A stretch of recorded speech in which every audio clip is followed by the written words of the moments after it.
Le général voit sa femme de ménage dans le salon en train de danser pour son fils handicapé. Son attitude était incroyable. Dans un monde où les hiérarchies militaires définissent la valeur et le respect, une découverte inattendue était sur le point de bouleverser les fondements d'une carrière bâtie sur le contrôle absolu. Le doux son d'une valse résonnait dans les couloirs de l'imposante résidence militaire lorsque le général Daniel Harrison gara sa Mercedes blindée dans le garage. À 48 ans, avec 3 étoiles sur son uniforme et 25 ans de service irréprochable, il n'aurait jamais imaginé que cet après-midi de mardi changerait à jamais sa perception du pouvoir, de la dignité et de la véritable signification du leadership. Je m'appelle Daniel Harrison.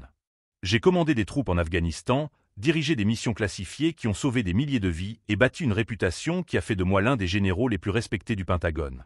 Ma résidence à Arlington en est le reflet parfait. 4000 m² d'autorité pure, avec vue sur le Potomac, où chaque détail a été conçu pour impressionner les diplomates et les hauts fonctionnaires.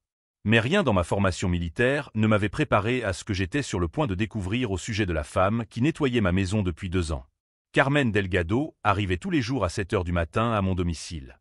41 ans, les cheveux toujours attachés en un chignon discret, une tenue impeccable et un sourire respectueux que je remarquais rarement. Pour moi, Carmen n'était qu'une employée de plus, une présence silencieuse qui maintenait ma maison dans un ordre militaire pendant que je protégeais la sécurité nationale. Elle gagnait 3200 $ par mois, une somme que je dépensais facilement en un seul dîner avec des diplomates étrangers. Carmen avait cette efficacité discrète que j'appréciais chez mes subordonnés. Elle arrivait à l'heure, accomplissait ses tâches sans perturber ma routine et disparaissait avant que je ne rentre de mes réunions au Pentagone.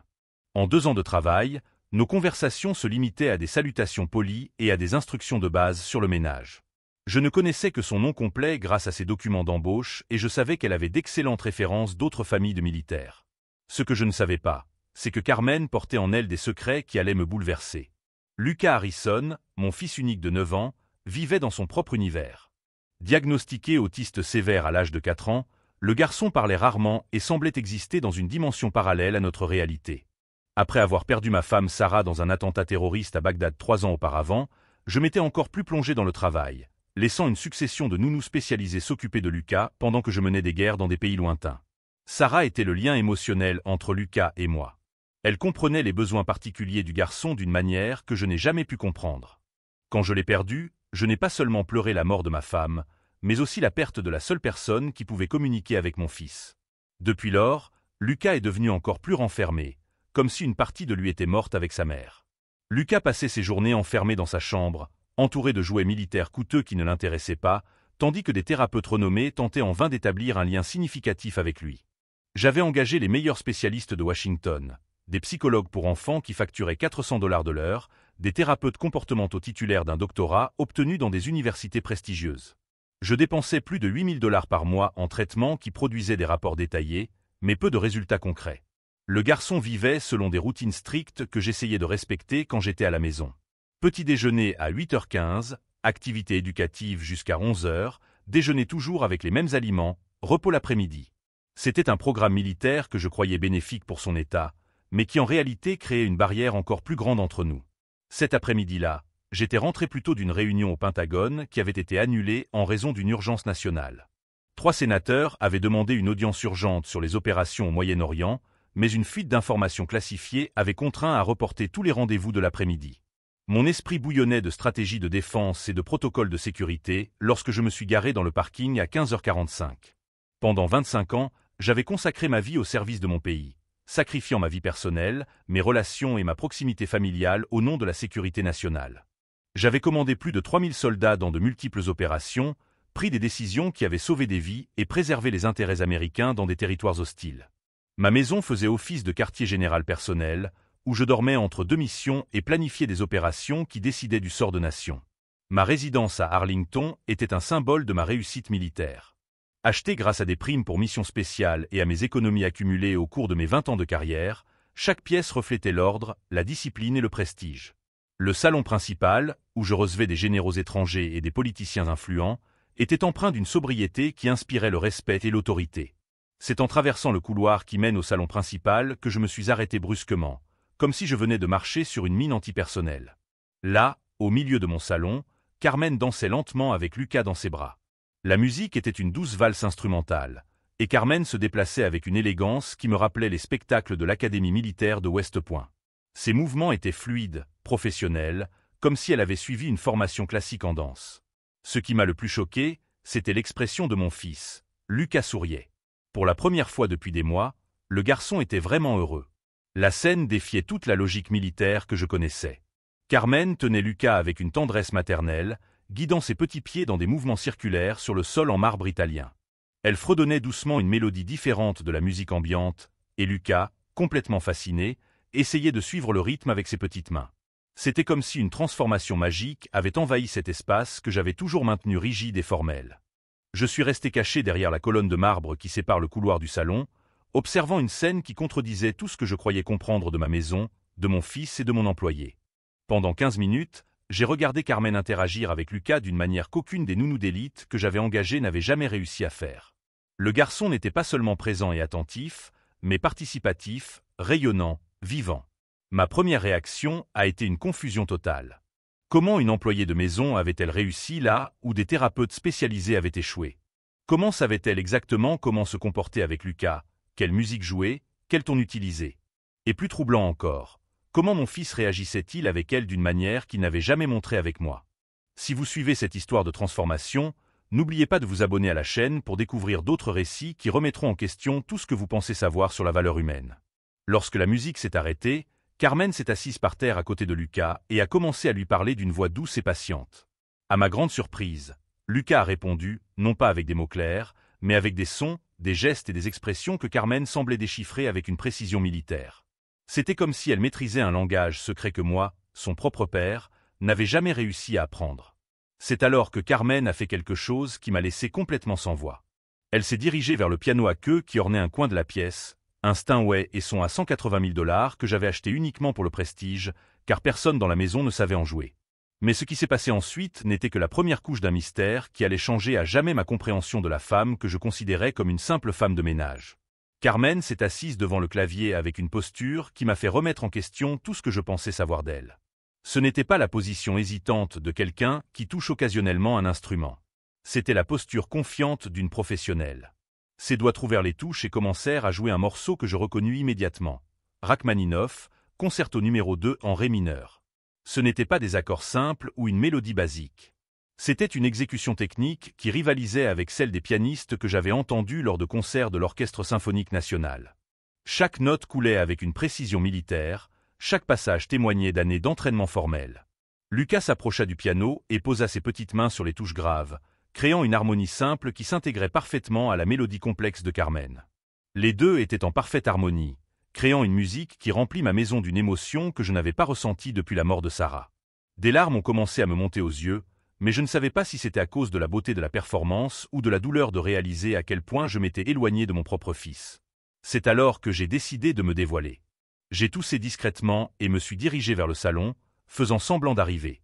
Carmen s'est immédiatement levée du piano, le visage rougissant de gêne, et Lucas est retourné à son état habituel d'isolement, comme si la magie avait été brisée par un ordre militaire. « Excusez-moi, général Harrison », a dit Carmen en ajustant nerveusement son uniforme. « Je ne savais pas que vous rentriez plus tôt. » Lucas semblait agité et j'ai pensé que la musique pourrait peut-être le calmer. Je la regardais avec un mélange de confusion et d'autorité. Pendant 2 ans, Carmen avait été pratiquement invisible dans ma maison. Je ne connaissais que son nom complet grâce à ses documents d'embauche, je savais que Lucas était très attaché à elle et qu'elle accomplissait son travail avec une efficacité exemplaire. Mais maintenant, face à cette révélation inattendue, je réalisais que je ne savais absolument rien de qui était vraiment Carmen Delgado. « Où avez-vous appris à jouer du piano comme ça ?» demandai-je, ma voix empreinte d'une autorité qui ne parvenait pas à dissimuler ma perplexité. Carmen baissa les yeux, comme si ma question l'avait blessée. « C'est une longue histoire, général Harrison. Je ne voudrais pas vous importuner avec les détails de ma vie personnelle. » Mais je n'étais pas disposé à accepter une réponse évasive. Pour la première fois depuis des années, quelque chose avait attiré mon attention d'une manière qui n'avait rien à voir avec la stratégie militaire ou la sécurité nationale. « J'ai le temps, » dis-je, surpris par ma propre réponse. « Et je veux savoir. » Lucas n'a jamais réagi ainsi avec personne. En 3 ans de traitement, de thérapeute, de spécialiste, personne n'a réussi à faire ce que vous venez de faire en 15 minutes. Carmen hésita, regardant Lucas, qui jouait maintenant distraitement avec ses doigts, perdu dans son monde intérieur. « Général Harrison, je dois vraiment finir le ménage. La lessive n'a pas encore été faite et… » Le ménage peut attendre, l'interrompis-je, utilisant le ton impératif qui fonctionnait dans les salles de réunion du Pentagone. Je veux une explication maintenant. L'expression de Carmen changea subtilement. Pendant un instant, je vis dans ses yeux quelque chose que je n'avais jamais remarqué auparavant. Ce n'était ni de la soumission ni de la peur. C'était une dignité blessée. Avec tout le respect que je vous dois, Général Harrison, je ne suis pas obligé de partager ma vie personnelle. Je fais mon travail correctement, je m'occupe de la maison avec dévouement et je traite toujours Lucas avec l'affection qu'il mérite.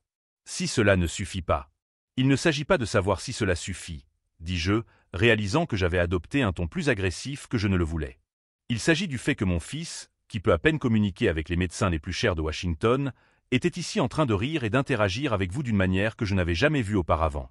Vous avez joué Rachmaninoff comme une concertiste professionnelle. Ce n'est pas normal pour une employée de maison. Les mots sortirent de ma bouche avant que je puisse réfléchir aux conséquences. Carmen se raidit, son visage prenant une expression que je n'avais jamais vue auparavant. Ce n'était plus la femme soumise et silencieuse qui nettoyait ma maison. C'était quelqu'un de complètement différent. Normal pour une employée de maison, répéta Carmen, la voix basse mais chargée d'émotions contenues. Vous avez raison, Général Harrison. Ce n'est pas normal. Tout comme il n'est pas normal qu'un père ignore que son fils adore la musique classique. Il n'est pas normal qu'un enfant passe des journées entières seul dans sa chambre pendant que son père est trop occupé à commander des armées pour remarquer son existence. Comment osez-vous? Ai-je explosé, le visage rouge de colère. Vous êtes mon employé. Vous n'avez pas le droit de remettre en question la façon dont j'élève mon fils ou dont je mène ma vie. Lucas, effrayé par les cris, se mit à se balancer d'avant en arrière, un signe de stress que je reconnaissais bien. Immédiatement, Carmen s'agenouilla à côté du garçon et se mit à fredonner doucement la même mélodie qu'auparavant. Lucas se calma progressivement, son corps se détendant au son de sa voix. Je restais là à observer, ma colère mêlée à un étrange sentiment d'inadéquation. Dans ma propre maison, devant mon propre fils, je me sentais comme un étranger. Carmen, en revanche, semblait savoir exactement ce dont Lucas avait besoin. « Je vous demande pardon », dit Carmen en se levant après que Lucas se fut calmé. « Je n'avais pas le droit de parler ainsi. Je sais quelle est ma place dans cette maison. Mais moi, pour la première fois depuis des années, je n'étais pas sûr de la place de qui que ce soit. Pourquoi ne m'avez-vous jamais dit que Lucas réagissait bien à la musique? Demandai-je, ma voix plus maîtrisée à présent. Je vous l'ai dit, répondit Carmen simplement. 3 fois. Une fois à Madame Helena, votre ancienne gouvernante. Une fois à la nounou Jennifer. Et une fois directement à vous, il y a 4 mois, lorsque vous êtes passé dans la cuisine pendant que je donnais le déjeuner à Lucas. Vous avez dit que vous n'aviez pas le temps de discuter de méthodes pour divertir les enfants et que je devais me concentrer sur le ménage. Je sentis un poids étrange dans mon estomac. Je ne me souvenais pas de cette conversation, mais je ne doutais pas qu'elle ait eu lieu. Combien d'autres informations importantes avais-je ignorées dans ma course effrénée pour sauver le monde tout en négligeant ma propre famille? Et le piano? Demandai-je. Depuis quand sais-tu en jouer? Carmen a souri tristement. Depuis l'âge de 5 ans, Général Harrison. Mais c'est aussi une longue histoire. À ce moment-là, mon téléphone militaire a sonné. C'était mon assistant qui m'informait que les sénateurs voulaient reporter la réunion au lendemain et que plusieurs autres rendez-vous au Pentagone devaient être réorganisés en raison de l'enquête sur la fuite de sécurité. Je raccrochai et regardai à nouveau Carmen, qui avait repris sa conversation silencieuse avec Lucas. Pour la première fois de ma carrière militaire, je me trouvais face à un choix qui n'avait rien à voir avec la stratégie, le pouvoir ou la sécurité nationale.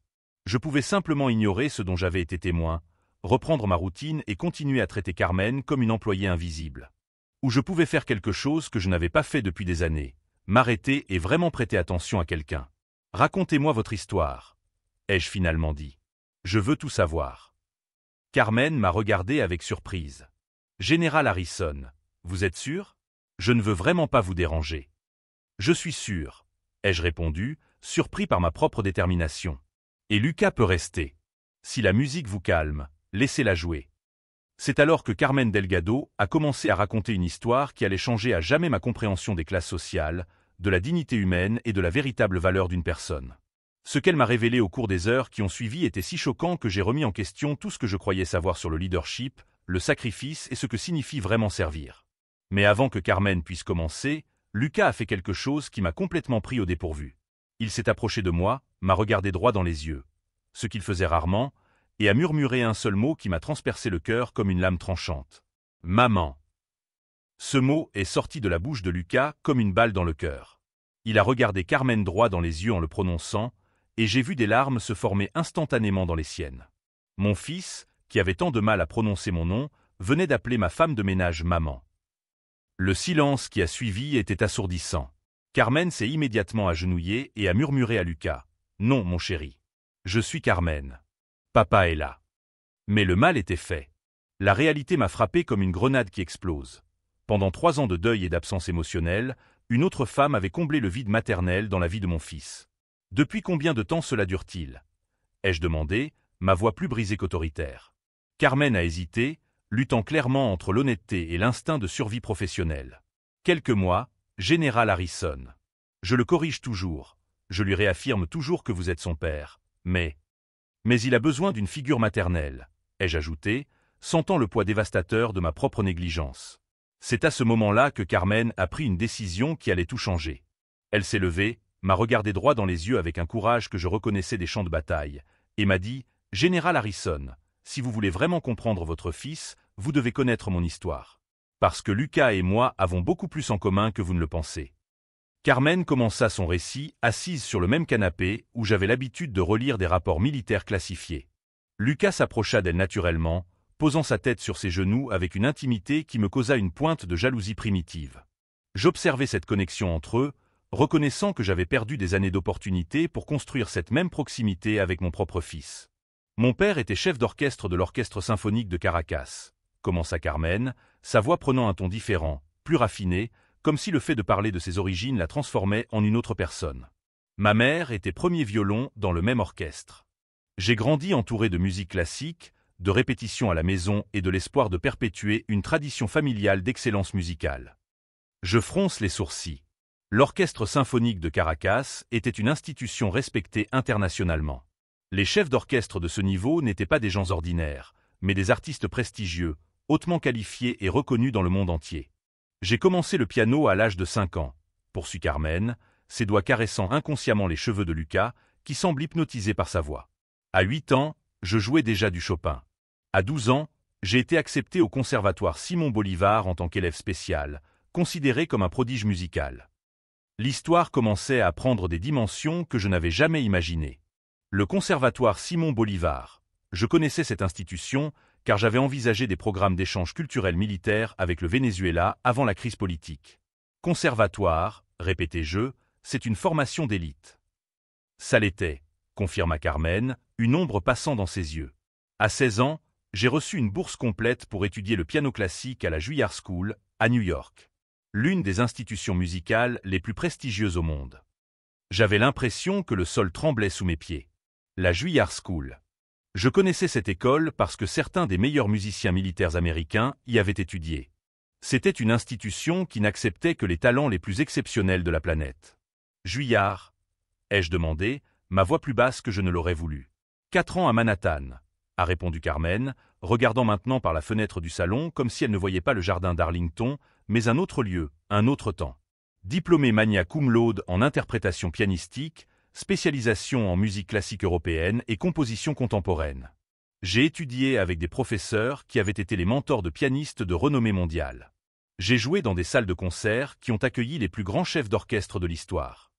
Lucas émit un son grave et musical, comme s'il réagissait à l'émotion dans la voix de Carmen. Elle lui sourit et continua à lui caresser les cheveux. À 21 ans, je suis retourné au Venezuela avec un diplôme qui m'ouvrait les portes de tous les orchestres du monde. J'avais des contrats signés pour jouer au Lincoln Center, des invitations à enregistrer avec des labels internationaux, des propositions de tournée en Europe qui m'auraient assuré une reconnaissance mondiale. Je commençais à comprendre que j'avais complètement jugé à tort la femme qui nettoyait ma maison depuis 2 ans.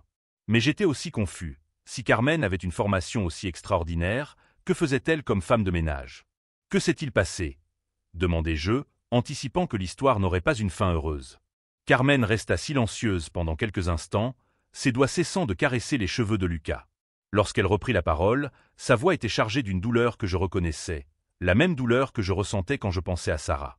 La révolution bolivarienne de Chavez a détruit notre famille, dit-elle, et je compris que nous entrions dans un domaine politique que je connaissais bien professionnellement. Mon père, en tant que chef d'orchestre national, était considéré comme faisant partie de l'élite culturelle qui devait être rééduquée. Notre maison a été confisquée, nos biens ont été nationalisés et mon père a été interdit de diriger tout orchestre dans le pays. L'atmosphère de la pièce a changé. J'étais confronté non seulement à une révélation sur le passé de Carmen, mais aussi à une tragédie politique que j'avais étudiée dans des rapports de renseignement. Ma mère est tombée dans une profonde dépression, a poursuivi Carmen. Voir l'homme qu'elle aimait, qui dirigeait des symphonies devant des milliers de personnes, réduit à donner des cours particuliers en cachette pour subvenir aux besoins de sa famille, a été dévastateur. Elle a arrêté de jouer, elle a arrêté de manger correctement, elle a arrêté de vivre. Gabriel remua sur les genoux de Carmen, comme s'il sentait la tristesse dans sa voix. Elle adoucit immédiatement le ton pour ne pas le perturber. J'avais 22 ans et des contrats internationaux qui m'assuraient une carrière stable aux États-Unis. Mais j'avais aussi une famille détruite par la persécution politique et des parents qui avaient besoin de protection. Je n'avais pas vraiment le choix. J'ai annulé tous mes contrats, refusé toutes les propositions et fait venir mes parents aux États-Unis en tant que réfugiés politiques. Je commençais à comprendre l'ampleur du sacrifice. Une carrière internationale de pianiste classique était quelque chose que très peu de gens dans le monde pouvaient atteindre. Carmen avait abandonné cela pour sauver sa famille. Pendant 5 ans, j'ai pris soin de mes parents pendant qu'ils s'adaptaient à l'exil, a déclaré Carmen. Mon père ne s'est jamais remis émotionnellement de la perte de son statut. Ma mère a développé une forme précoce d'Alzheimer. Les médecins ont dit que les traumatismes émotionnels intenses pouvaient accélérer la maladie.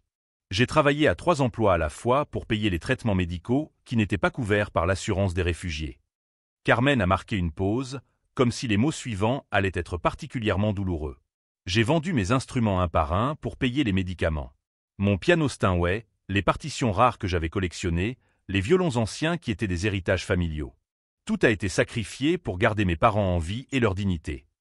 L'histoire devenait le portrait dévastateur de la façon dont les circonstances politiques peuvent détruire complètement le destin d'une famille talentueuse. Moi qui avais toujours cru que le mérite et l'effort suffisaient pour réussir, j'étais confronté à la réalité brutale que parfois, des forces extérieures anéantissent tout simplement les rêves, quel que soit le talent individuel. Et c'est pendant cette période, dit Carmen, d'une voix encore plus grave, que j'ai rencontré Isabella. Isabella ? Demandai-je. Ma fille, répondit Carmen simplement. Cette révélation me frappa comme un projectile téléguidé. Carmen avait une fille. En 2 ans de travail chez moi, je ne lui avais jamais demandé si elle avait une famille, des enfants, des responsabilités autres que celle de garder ma maison propre. Mais ce que Carmen révéla ensuite au sujet d'Isabella allait être si bouleversant que cela remettrait en question non seulement mes préjugés, mais aussi toute ma conception de ce que signifie réellement protéger et servir ceux qui dépendent de nous. Dans un monde où les préjugés déterminent le destin, certaines vérités sont si puissantes qu'elles transforment même les cœurs les plus endurcis. Isabella a 12 ans maintenant, dit Carmen, le visage illuminé d'une manière que je n'avais jamais vue auparavant. C'est la personne la plus brillante que je connaisse. Elle est en 5e au collège public, mais elle a des notes qui feraient rougir n'importe quel élève d'une école militaire. Elle rêve de devenir neurochirurgienne. Lucas a levé la tête de l'épaule de Carmen et l'a regardée attentivement, comme s'il savait qu'elle parlait de quelque chose d'extraordinaire. Quand j'ai découvert que j'étais enceinte, je venais de perdre mon père à la suite de complications cardiaques liées au stress de l'exil, et je vivais dans un minuscule appartement dans le Queens, travaillant comme femme de ménage le jour et serveuse le soir. Le père d'Isabella était un musicien que j'avais rencontré lors d'un de mes jobs de nuit. Quand il a appris ma grossesse, il a disparu comme de la fumée sur un champ de bataille. J'ai essayé d'imaginer Carmen, une femme ayant reçu une éducation internationale de haut niveau, enceinte et seule à New York. Cette image me troublait profondément, remettant en question toutes mes notions de justice et de mérite. Pendant ma grossesse, j'ai travaillé jusqu'au dernier jour possible. Je nettoyais des bureaux le matin, donnais des cours particuliers de piano l'après-midi et servais des tables le soir. J'économisais chaque centime pour m'assurer qu'Isabella naisse avec des soins médicaux adéquats, même si cela signifiait dormir 4 heures par nuit. Carmen regarda Lucas avec une tendresse maternelle avant de poursuivre, et je réalisai que je voyais la même dévotion farouche que j'admirais chez les soldats protégeant leurs camarades. Quand Isabella est née, je lui ai promis que peu importe ce que je devrais sacrifier, elle aurait les opportunités que la vie avait volées à notre famille. Qu'elle ferait des études, qu'elle serait médecin si elle le voulait, que le monde ne la limiterait pas à cause des circonstances de sa naissance. Je commençais à voir Carmen sous un tout autre jour. Ce n'était pas seulement une femme de ménage qui luttait pour survivre. C'était une générale menant une guerre silencieuse pour assurer l'avenir de sa fille. Il y a 2 ans, une connaissance m'a parlé de ce poste dans sa maison. Elle m'a dit que le salaire était bon pour une femme de ménage, que le patron voyageait beaucoup pour des missions militaires et que j'aurais une certaine stabilité. C'était exactement ce dont j'avais besoin. Un emploi stable qui me permettrait d'investir dans l'éducation d'Isabella. Une école privée? Demandai-je, calculant mentalement comment elle pouvait payer avec son salaire de femme de ménage. Carmen sourit avec cette tristesse que je commençais à reconnaître. Général Harrison, sur les $3200 que je gagne ici, $1400 vont à l'école d'Isabella. $800 pour le loyer de notre appartement à Alexandria. $400 pour la nourriture. $300 pour les transports. Le reste va aux fournitures scolaires, aux vêtements et à une épargne sacrée pour ses études universitaires. Ces chiffres m'ont choqué. Carmen vivait avec un budget microscopique, sacrifiant tout confort personnel pour l'avenir de sa fille. Et vous n'avez plus jamais joué du piano professionnellement? Lui ai-je demandé. Je joue ici, a répondu Carmen en regardant mon Steinway à $180 000. Quand j'ai fini le ménage et que Lucas se repose, je joue parfois quelques minutes. C'est le seul lien qui me relie encore à celle que j'étais avant de devenir mère réfugiée. J'ai regardé mon piano et j'ai réalisé que, ironiquement, cet instrument ne trouvait sa véritable raison d'être que lorsque Carmen en jouait. Pour moi, ce n'était qu'un objet de décoration coûteux. Lucas a toujours bien réagi quand vous jouez. Ai-je demandé. Depuis le premier jour, a répondu Carmen. La première semaine où j'ai travaillé ici, il est entré dans la pièce pendant que je jouais un morceau de Bach. Il est resté debout dans l'embrasure de la porte, absorbé par la musique. Le lendemain, la même chose s'est produite. En une semaine, il s'asseyait déjà par terre à côté du piano pendant mes séances. J'ai ressenti un pincement au cœur, un sentiment d'inadéquation paternelle. Mon propre fils avait développé une routine émotionnelle avec mon employé, et je ne m'en étais jamais rendu compte. C'est Lucas qui m'a appris que la musique est vraiment un langage universel, a poursuivi Carmen. Il ne s'exprime peut-être pas beaucoup, mais il comprend chaque nuance émotionnelle que je transmets à travers les touches. Parfois, quand je joue des morceaux mélancoliques, il vient poser sa main sur mon bras, comme pour me réconforter. Lucas, comme s'il comprenait qu'on parlait de lui, a émis un son musical et a touché doucement le bras de Carmen. J'ai observé cette interaction naturelle entre eux, réalisant que j'avais perdu des années d'opportunités pour établir cette même intimité avec mon fils. Si vous réalisez à quel point les histoires vraies peuvent être plus percutantes que n'importe quelle fiction, abonnez-vous à la chaîne pour découvrir d'autres récits qui remettent en question tout ce que nous pensons savoir sur la valeur humaine. Pourquoi ne m'avez-vous jamais parlé de votre formation? Demandai-je. Carmen a hésité avant de répondre, choisissant ses mots avec une précision militaire. Général Harrison, avec tout le respect que je vous dois, en 2 ans, vous n'avez jamais manifesté le moindre intérêt pour qui j'étais en dehors de mon efficacité domestique. Pour vous, j'étais l'employée compétente qui maintenait votre maison en ordre. Ma formation musicale n'aurait rien changé à cette perception. Sa réponse fut comme un coup de feu. Elle avait tout à fait raison.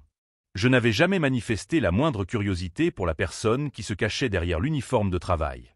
De plus, poursuivit Carmen, l'expérience m'a appris que les personnes occupant des postes comme le vôtre ne considèrent pas les gens comme moi comme leurs égaux, quelle que soit notre formation antérieure. Pour vous, si nous nettoyons vos maisons, c'est parce que c'est notre place dans le monde. J'ai voulu protester, mais j'ai reconnu que Carmen exposait une vérité douloureuse sur mes propres préjugés inconscients. C'est à ce moment-là que mon téléphone militaire a sonné à nouveau. C'était mon chef de cabinet qui me rappelait une vidéoconférence urgente avec des commandants du Moyen-Orient à 20 heures. Une opération de $200 millions était en cours de discussion. J'ai regardé ma montre, il était 18h30. En temps normal, cela aurait été ma priorité absolue. Les réunions militaires avaient toujours la priorité sur les questions domestiques. Mais cette fois-ci, c'était différent. La réunion peut être reportée, ai-je dit en raccrochant sans répondre. Carmen m'a regardé avec une surprise sincère. Général Harrison, si c'est important pour les opérations militaires. C'est important, l'interrompis-je. Mais j'ai découvert aujourd'hui qu'il existe des batailles plus importantes que les stratégies de guerre. Continuez votre histoire. C'est à ce moment-là que Carmen Delgado révéla le secret le plus dévastateur de tous, quelque chose au sujet d'Isabella qui allait remettre en question non seulement mes préjugés militaires, mais toute ma conception du courage, du sacrifice et de ce que signifie vraiment protéger ceux que nous aimons. Ce qu'elle m'a dit ensuite a été si bouleversant que cela a transformé à jamais non seulement ma relation avec elle et Lucas, mais aussi ma propre définition de l'héroïsme. Dans un monde où le vrai courage porte rarement un uniforme, certains héros émergent de circonstances qui mettraient à l'épreuve même les plus résistants. Carmen a pris une profonde inspiration, comme si la révélation suivante allait être la plus difficile de toutes. Général Harrison, Isabella est également autiste. Cette déclaration m'a frappé comme un missile. Comment ça? Ma fille a été diagnostiquée autiste légère à l'âge de 4 ans. Pendant 8 ans, j'ai étudié, fait des recherches, me suis spécialisé dans les techniques de développement pour les enfants neurodivergents, non pas par formation académique, mais par besoin désespéré d'aider ma propre fille. Cette révélation m'a complètement laissé sans voix. Carmen n'était pas seulement une pianiste d'élite devenue femme au foyer. C'était aussi une mère qui était devenue une experte en autisme par amour inconditionnel. C'est pour cela que vous comprenez Lucas comme personne d'autre, ai-je murmuré, les pièces du puzzle s'assemblant enfin. Exactement, a confirmé Carmen. Je reconnais chez Lucas les mêmes schémas que j'ai observés chez Isabella. La façon dont il réagit à la musique, dont il recherche des connexions émotionnelles à travers des stimuli sensoriels, dont il se referme lorsqu'il se sent menacé ou incompris. Lucas a émis un son doux et m'a regardé comme s'il savait que nous discutions de quelque chose de fondamental concernant son existence. Pour la première fois, je regardais vraiment mon fils dans les yeux et essayais de voir ce que Carmen voyait. Il y a 6 mois, poursuivit Carmen, son ancienne thérapeute, le docteur Patricia Williams, m'a contacté pour un entretien confidentiel. Vous étiez en mission en Afghanistan, vous vous en souvenez? Je me souvenais vaguement de cette mission.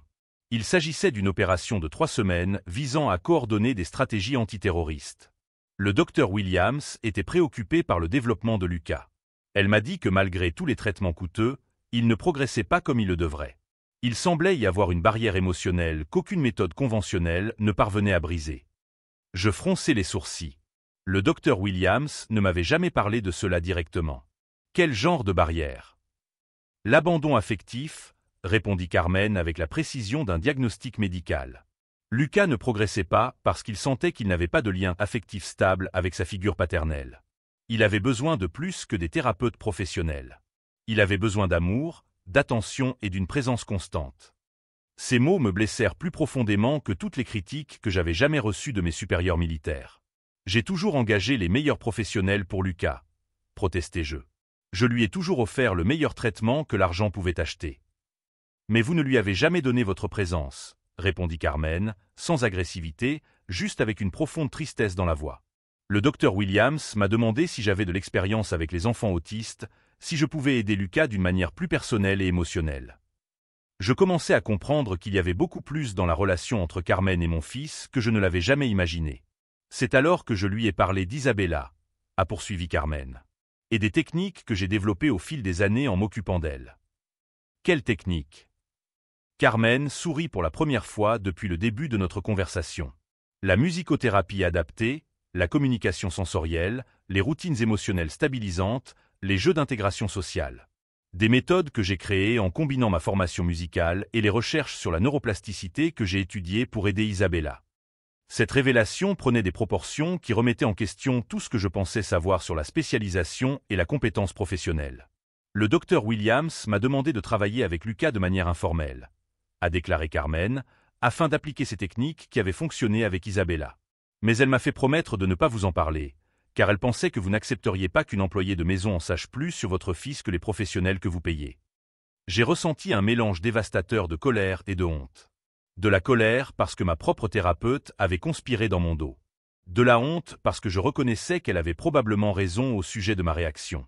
Pendant 18 mois, a dit Carmen, j'ai travaillé avec Lucas tous les jours, non seulement en tant qu'employé de maison, mais aussi en tant que thérapeute informel. J'ai utilisé la musique, la danse, des jeux sensoriels, des techniques de communication alternatives.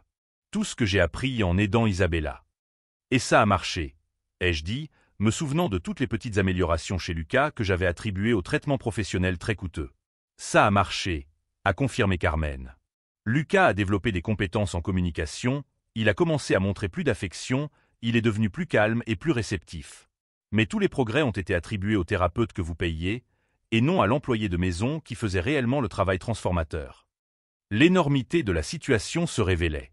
Pendant 18 mois, la personne qui guérissait véritablement mon fils était celle que je considérais comme une simple employée de maison. Pourquoi ne m'avez-vous jamais rien dit? Ai-je demandé, même si je connaissais déjà la réponse. Parce que je sais comment pensent les gens dans votre position, répondit Carmen, la voix chargée d'une expérience douloureuse. Si vous aviez su qu'une employée de maison jouait au thérapeute avec votre fils, vous m'auriez renvoyé immédiatement. Vous auriez préféré payer des milliers de dollars par mois à des professionnels certifiés plutôt que de croire qu'une femme hispanique pauvre pouvait posséder des connaissances précieuses. J'ai voulu nier, mais je savais que Carmen exposait une vérité brutale sur mes propres préjugés inconscients. Mais il y a 2 mois, a poursuivi Carmen, La situation a radicalement changé. Comment ça? Carmen a regardé Lucas avec une tendresse qui m'a fait remettre en question tout ce que je savais sur la paternité. Lucas a commencé à m'appeler maman. Je me suis senti comme si j'avais été touché par un tir d'artillerie lourde. Il quoi? Pas ouvertement, a rapidement expliqué Carmen, voyant l'expression de choc dévastateur sur mon visage. Pas d'une manière que les autres pourraient remarquer. Mais dans l'intimité, quand nous sommes seuls, il murmure parfois « maman » quand il veut attirer mon attention ou fait des gestes que j'ai appris à reconnaître comme des équivalents émotionnels. Je suis resté silencieux pendant plusieurs minutes, digérant cette information qui redéfinissait complètement ma compréhension de la vie émotionnelle de mon fils. Lucas appelait une autre femme « maman ». Et pas n'importe quelle femme, ma femme de ménage. Général Harrison, dit Carmen doucement, je n'ai jamais encouragé cela. J'ai toujours essayé de le rediriger, de lui rappeler que vous êtes son père, que je ne suis que Carmen. Mais pour Lucas, je représente la figure maternelle stable qu'il a perdue il y a 3 ans. Je pensais à Sarah, ma femme décédée à Bagdad. Elle était morte quand Lucas n'avait que 6 ans, à un âge où il avait le plus besoin de stabilité émotionnelle. Consumé par le deuil et ma carrière militaire, je m'étais encore plus éloigné de mon fils, laissant des professionnels gérer ses besoins émotionnels. Vous avez remplacé Sarah dans sa vie, dis-je plus à moi-même qu'à Carmen. J'ai comblé un vide, a corrigé Carmen, mais je ne pourrai jamais remplacer la mère qu'il a perdue, ni prétendre remplacer le père qu'il a, si ce père se permettait d'être émotionnellement présent. La critique était subtile, mais chirurgicale. J'étais confronté à la réalité que j'avais abandonné émotionnellement mon fils, laissant une employée combler le vide que j'aurais dû occuper. Puis Carmen m'a révélé quelque chose qui allait me préparer à la décision la plus importante de ma carrière militaire. Une décision qui n'impliquerait pas de stratégie de guerre, mais une bataille beaucoup plus personnelle pour l'âme de ma propre famille. Dans un monde où les véritables transformations naissent de la reconnaissance de nos propres préjugés, certaines décisions redéfinissent non seulement des destins individuels, mais aussi le sens même du leadership. Il y a 2 semaines, m'a dit Carmen d'un ton urgent, Isabella m'a fait une demande qui a tout changé. Elle veut rencontrer Lucas. J'ai regardé Carmen avec surprise. Comment ça? Elle sait que je travaille chez une famille qui a un enfant autiste. Au cours de ces derniers mois, je lui ai fait part des techniques que j'utilise avec Lucas, et elle m'a suggéré de nouvelles approches basées sur sa propre expérience. Isabella a développé une maturité émotionnelle extraordinaire grâce à son propre autisme et à un don naturel pour aider les autres enfants neurodivergents. J'essayais d'assimiler l'idée qu'une fillette de 12 ans puisse avoir des idées précieuses sur le traitement de mon fils. Isabella a dit qu'elle aimerait être l'amie spéciale de Lucas, qu'ils pourraient s'entraider. Elle n'a jamais eu l'occasion de côtoyer un autre enfant autiste et pense que cela serait bénéfique pour eux deux. La proposition était si inhabituelle que je ne savais pas comment réagir. Ma première réaction a été protectrice. Je ne voulais pas exposer Lucas à des étrangers. Mais je me suis souvenu que Carmen n'était pas une étrangère. Elle connaissait Lucas mieux que moi. Général Harrison, a poursuivi Carmen, Isabella a écrit une lettre à Lucas. Puis-je la lire? J'ai acquiescé, curieux de savoir ce qu'une enfant de 12 ans avait à dire à mon fils. Carmen a sorti un bout de papier plié de la poche de son uniforme et a commencé à lire. Cher Lucas, je m'appelle Isabella et je suis la fille de Carmen, qui s'occupe de toi. Ma mère m'a dit que tu aimes la musique et que tu es très intelligent et spécial, comme moi. Parfois, le monde semble confus, et parfois les gens ne savent pas comment nous parler. Mais je pense que les enfants spéciaux comme nous ont un langage secret que nous seuls comprenons. J'aimerais beaucoup être ton ami et peut-être pourrions-nous nous apprendre des choses importantes. Avec toute mon affection, Isabella. J'ai été ému par la maturité et la sensibilité de cette lettre. La sagesse émotionnelle d'une enfant de 12 ans m'impressionnait, plus que des rapports de renseignements militaires. Elle a vraiment écrit ça toute seule, demandai-je. Chaque mot, confirma Carmen. Isabella a une perception émotionnelle qui me surprend chaque jour. À ce moment-là, je pris une décision qui me surprit moi-même. Je me dirigeai vers mon bureau et pris un stylo et du papier. Je veux répondre à sa lettre, dis-je impulsivement. Carmen m'a regardé avec étonnement pendant que j'écrivais. Chère Isabella, je m'appelle Daniel et je suis le père de Lucas. Aujourd'hui, ta mère m'a parlé de toi et de la façon dont vous vous occupez toutes les deux de mon fils avec tant d'amour. Je tiens à m'excuser d'avoir mis si longtemps à réaliser à quel point vous êtes essentiel dans la vie de Lucas. Je tiens également à vous remercier pour votre générosité et votre volonté d'être son ami. Lucas a beaucoup de chance d'avoir des personnes aussi spéciales qui prennent soin de lui. J'aimerais beaucoup vous rencontrer et j'espère que nous pourrons former une grande famille où tout le monde prend soin de tout le monde. Avec toute mon admiration et ma gratitude, Général Daniel Harrison. Lorsque j'eus fini d'écrire, je réalisais que j'avais fondamentalement changé. Je n'étais plus seulement un militaire concentré sur des stratégies de guerre. J'étais un père qui reconnaissait la valeur de ceux qui avaient protégé son fils pendant qu'il protégeait son pays. Samedi à 2 heures de l'après-midi, ai-je demandé à Carmen. Parfait, a-t-elle répondu en souriant à travers ses larmes. Gabriel, qui avait écouté toute la conversation, a poussé des cris de joie et s'est mis à applaudir. C'était comme s'il savait qu'il se passait quelque chose d'extraordinaire. Mais je n'avais pas encore fini. Carmen, ai-je dit, j'ai une proposition à vous faire. Elle m'a regardé avec curiosité mêlée d'appréhension. Je voudrais vous proposer un nouveau contrat. Pas en tant qu'employé de maison, mais en tant que spécialiste du développement de l'enfant et aide-soignante thérapeutique pour Lucas. Carmen a écarquillé les yeux, incapable de comprendre tout à fait ce qu'elle entendait. Vous n'avez pas de diplôme officiel en thérapie, ai-je poursuivi, mais vous avez obtenu des résultats. Vous avez de l'expérience pratique, vous avez toute la confiance de Lucas et vous possédez des connaissances que des professionnels diplômés n'ont pas réussi à égaler. Pour moi, cela vaut plus que n'importe quel diplôme. Quel serait le salaire? A-t-elle demandé d'une voix tremblante. 8 500 $ par mois pour commencer, avec une révision annuelle en fonction des progrès de Lucas, plus une assurance maladie complète pour vous et Isabella. Carmen se mit à pleurer, non pas de tristesse, mais de soulagement et d'incrédulité. C'était plus qu'elle n'avait jamais rêvé de gagner depuis qu'elle avait abandonné sa carrière musicale. Pourquoi? Demanda-t-elle à travers ses larmes. Pourquoi faites-vous cela?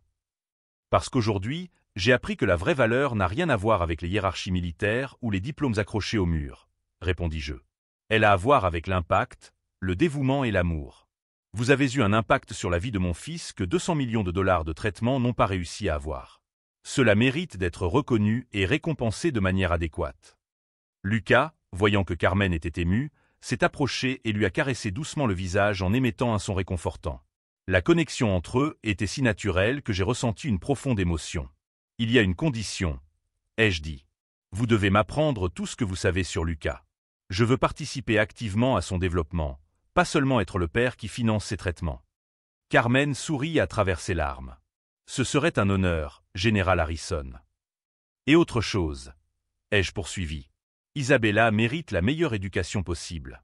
Avec 8 500 $, vous pouvez payer l'une des écoles préparatoires les plus prestigieuses de Washington. Je veux qu'elle ait toutes les chances que son intelligence mérite. Général Harrison, a dit Carmen, je ne sais pas comment vous remercier. Vous n'avez pas à me remercier, répondis-je. Vous devez continuer à faire ce que vous faisiez déjà, prendre soin de mon fils mieux que je ne savais le faire. À ce moment-là, quelque chose d'extraordinaire se produisit. Lucas s'approcha de moi, me regarda dans les yeux avec plus d'attention qu'il ne l'avait jamais fait auparavant et me tendit sa petite main.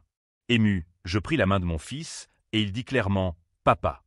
« Oui, mon fils », ai-je répondu, ayant du mal à contenir mon émotion. « Papa est là et il ne partira plus jamais. » Carmen a observé la scène depuis le piano, le cœur rempli d'une joie qu'elle n'avait pas ressentie depuis des années. « Il y a une dernière chose que je voudrais te proposer », ai-je dit, toujours en tenant la main de Lucas. « Quoi » a demandé Carmen. « Je veux que tu recommences à jouer du piano professionnellement. » Carmen me regarda avec une totale confusion. « J'ai des contacts dans le monde culturel de Washington.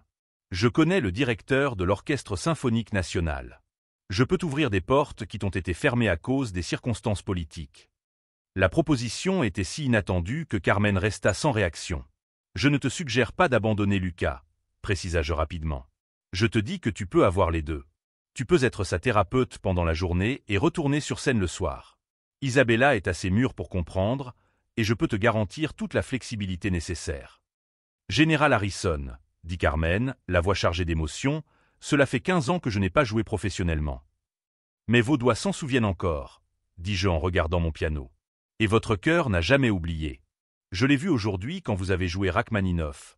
Ce n'était pas seulement une technique parfaite, c'était de l'art à l'état pur. Lucas fit un bruit et désigna le piano, comme pour encourager Carmen à jouer. « Je crois que quelqu'un ici veut écouter de la musique, » dis-je en souriant à mon fils. Carmen s'avança vers le piano, encore en train d'assimiler tous les changements de dernière minute.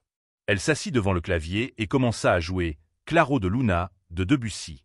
Lucas s'approcha immédiatement et s'assit par terre à côté du piano, comme il le faisait toujours. Mais cette fois, je me joignis à lui. Père et fils, assis côte à côte sur le sol en marbre du salon, nous écoutions Carmen transformer notre maison en un lieu d'une beauté authentique. Je regardais Lucas et réalisais que, pour la première fois, je voyais vraiment mon fils, non pas comme un problème à résoudre ou une responsabilité à déléguer, mais comme une personne unique et précieuse qui méritait un amour inconditionnel. Lorsque la musique s'arrêta, Lucas me regarda et me sourit. Un sourire sincère, plein d'affection et de confiance. « Papa », a dit Lucas clairement, à la surprise générale. J'ai senti des larmes couler sur mon visage. Oui, mon fils. Papa est là. 6 mois plus tard, Carmen jouait à nouveau au Kennedy Center, cette fois avec Lucas et moi au premier rang, applaudissant fièrement. Isabella était devenue non seulement la meilleure amie de Lucas, mais aussi une sœur adoptive à tous égards. Et j'avais découvert que la décision stratégique la plus importante de ma carrière n'avait rien à voir avec les opérations militaires, mais plutôt avec le fait d'investir dans l'amour. L'histoire de Daniel, Carmen et Lucas est devenue une leçon puissante qui nous enseigne que parfois, les personnes les plus précieuses dans nos vies sont juste devant nous, attendant simplement que nous ouvrions les yeux et le cœur pour les reconnaître. Que le véritable succès ne se mesure pas au nombre d'étoiles sur un uniforme, mais au moment de connexion authentique, au sourire sincère et à la capacité de transformer une maison en un foyer rempli d'amour. Car au final, nous découvrons que la richesse la plus précieuse au monde ne s'acquiert pas sur les champs de bataille. Elle ne peut être cultivée qu'au quotidien, avec présence, dévouement et beaucoup d'amour. Si cette histoire de transformation vous a touché, abonnez-vous à la chaîne pour découvrir d'autres récits qui montrent comment l'amour véritable peut abattre les barrières les plus solides et qu'il n'est jamais trop tard pour reconnaître la valeur de ceux qui comptent vraiment.